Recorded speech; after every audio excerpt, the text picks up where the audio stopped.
Iya, iya, aku nganter.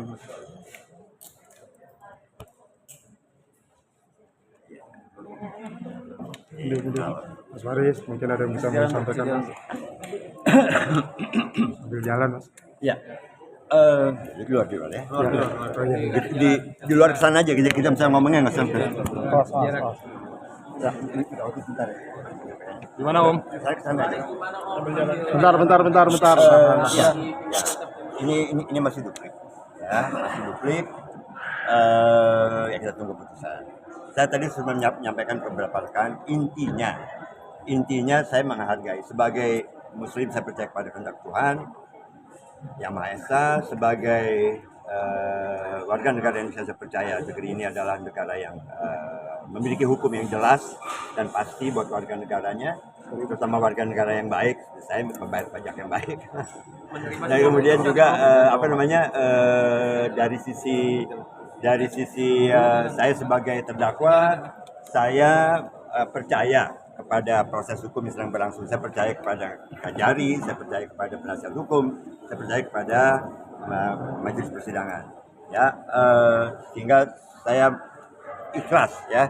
Saya sudah sampai pada tahap ikhlas bahwa apapun yang terbaik, walaupun harapan saya tentunya kalau saya diberi peluang untuk bisa melanjutkan rehabilitasi, tentu saja, ya, itu harapan saya. Tapi apapun hukumannya, saya tetap ikhlas gitu menerimanya, karena saya menganggap bahwa masa hukuman yang akan saya jalani ini adalah merupakan kesempatan dan peluang yang diberikan Allah Subhanahu wa Ta'ala kepada saya untuk introspeksi, untuk memperbaiki diri, hingga bisa kembali lagi ke masyarakat, kembali ke pelukan keluarga, kembali ke aktivitas dengan lebih menjadi manusia yang insya Allah lebih baik. Gitu.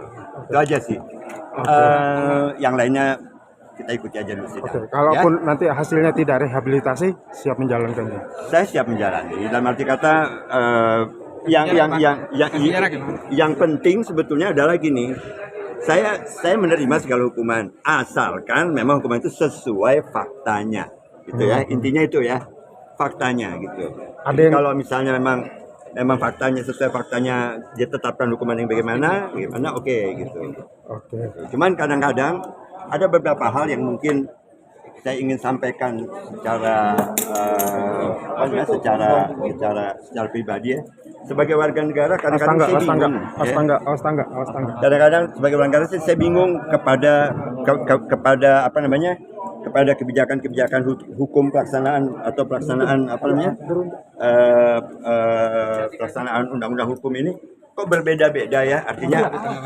Artinya institusi yang sama misalnya gitu bisa menerapkan proses hukum yang berbeda gitu. Yang saya maksud adalah ketika 2018, ketika di kasus 2018, saya dengan kasus yang persis sama gitu, tapi oleh Polres Jakarta Utara dikondisikan 127, kemudian tidak ditahan, terus ikut program rehabilitasi yang sangat membantu saya gitu ya. Tapi persidangannya pun juga persidangan undang-undang narkotika, bukan persidangan pidana. Kok bisa berbeda gitu? Satu institusi loh, ya, kepolisian gitu. Satu Polres Utara, satu Polres Selatan. Kok Polres Selatan jadi yang sekarang ini bisa berbeda gitu untuk kasus yang sama. Jadi kadang-kadang saya cuma itu aja. Kadang-kadang saya bertanya-tanya, gimana sih negara ini menerapkan hukum gitu. Itu aja. Ya, tapi sekali lagi saya sih percayalah, ya, segalanya adalah hal yang baik. Hanya timbul pertanyaan-pertanyaan saya sebagai warga negara bahwa bagaimana bisa penerapan hukum kok berbeda-beda gitu.